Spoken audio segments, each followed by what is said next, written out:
अब हम बात करते हैं कि सामान्यतः ये मान लिया जाता है कि पीएसआई का एग्जाम और आरएस प्रीलिम्स का एग्जाम एक जैसा ही है, और हम भी कह देते हैं, सामान्यतः कई बार कह देते हैं कि आरएस प्रीलिम्स का सिलेबस और पीएसआई का सिलेबस डिट्टो है। लेकिन मैं यहां पर कहूंगा कि आरएस प्रीलिम्स का और पीएसआई का सिलेबस भले ही डिट्टो है, लेकिन आपकी स्ट्रेटेजी जो है वो एक जैसी नहीं हो सकती।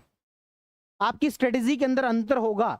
आरएस प्रीलिम्स की स्ट्रेटेजी अलग होती है, पीएसआई की अलग होती है। ऐसा क्यों? कहने के लिए हम कह सकते हैं कि दोनों का सिलेबस एक जैसा तो ही है, लेकिन दोनों में बहुत ज्यादा अंतर है। क्यों? पहली बात, आरएस प्रीलिम्स जो है एक क्वालिफाइंग एग्जाम है।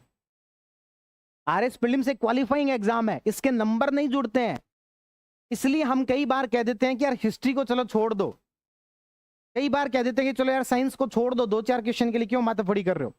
कई बार हम कह देते हैं कि चलो मैथ्स को छोड़ दो, लेकिन पीएसआई के अंदर ना जी ना, एक एक नंबर इंपॉर्टेंट है। और एक एक नंबर इंपॉर्टेंट है तो पहली जो गलती हमें नहीं करनी है वो ये है कि किसी भी सब्जेक्ट को छोड़ के जाने की प्लानिंग यदि आप कर रहे हो तो 2 नंबर, 4 नंबर, 6 नंबर लगातार पीछे होते जा रहे हो। तो सबसे पहली जो गलती स्टूडेंट आरएस प्रीलिम्स वाली स्ट्रेटजी यहां पर फॉलो करता है कि जैसे 2-4 सब्जेक्ट वहां पर छोड़े थे वैसा ही यहां पर छोड़ देते हैं, तो ये गलती आपको सबसे पहले नहीं करनी है। तो इस तरीके से मैं कहूं कि कैसे अलग है, तो सबसे पहला कि आरएस प्रीलिम्स जो है वो क्वालिफाइंग है, इसलिए हम कुछ सब्जेक्ट छोड़ देते हैं, लेकिन पीएसआई का एग्जाम जो है क्वालिफाइंग नहीं है।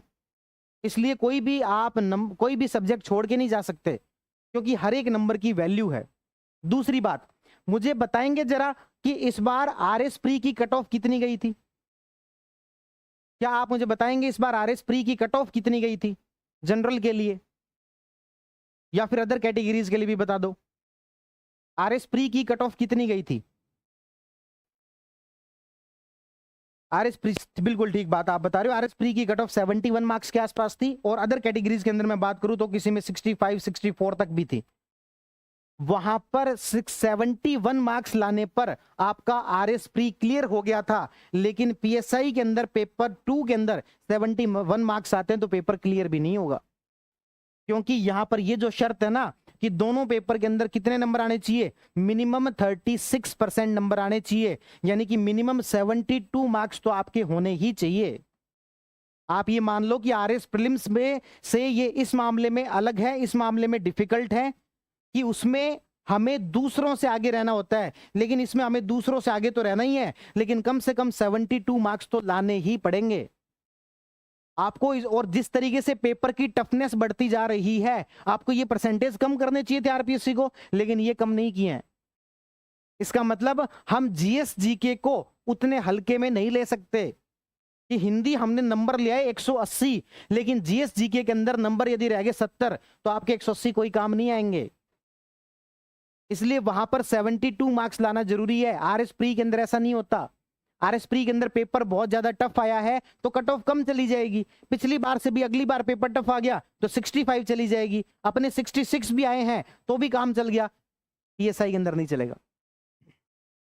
इसीलिए मैंने आपको कहा पीएसआई की जो स्ट्रेटेजी होगी उसके अंदर यह शामिल होगा कि हम किसी भी सब्जेक्ट को छोड़ के नहीं जाएंगे। तो 2 बातों में मैंने आपको अंतर बताया। तीसरा अंतर, जनरल साइंस का वेटेज जो है वो पीएसआई के अंदर ज्यादा है। फिजिक्स केमिस्ट्री का खास तौर पर 3-3, 4-4 क्वेश्चन आपको फिजिक्स केमिस्ट्री से देखने को मिल सकते हैं, लेकिन आरएस प्रीलिम्स के अंदर नहीं होते। इसलिए हम वहां पर सामान्यतः ये कह देते हैं कि फिजिक्स केमिस्ट्री छोड़ दो, लेकिन यहां पर नहीं कह सकते।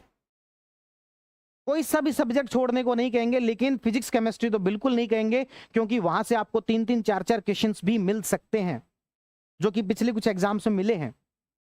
इसके अलावा कुछ सब्जेक्ट वहां पर स्पेसिफिक हैं, अलग हैं, जैसे कि महिलाओं से और बालकों से संबंधित जो अपराध हैं, ऐसे विषय, इसको सामान्यतः स्टूडेंट जो छोड़ के चले जाते हैं, क्योंकि दिमाग में यही बैठा हुआ है कि आरएस प्रीलिम्स का सिलेबस और इसका सिलेबस एक जैसा है, लेकिन उसमें कुछ सब्जेक्ट, कुछ टॉपिक अलग भी हैं।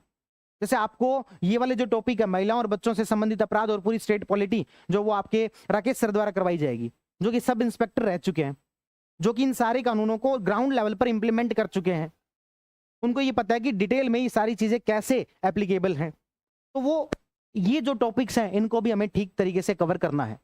तो ये जो हमारे दिमाग में बैठा हुआ है कि RS prelims is equal to PSI, syllabus के मामले में बात ठीक है, लेकिन स्ट्रेटेजी के मामले में नहीं है। स्ट्रेटेजी के अंदर आरएस प्रीलिम्स के अंदर सब्जेक्ट छोड़ के जा सकते हैं या नहीं छोड़ के जा सकते। वहां पर हम ये कह सकते हैं कि भी बाकियों से आगे रहना है, यहां पर मिनिमम 72 तो चाहिए, उसके बाद बाकियों से आगे देखेंगे।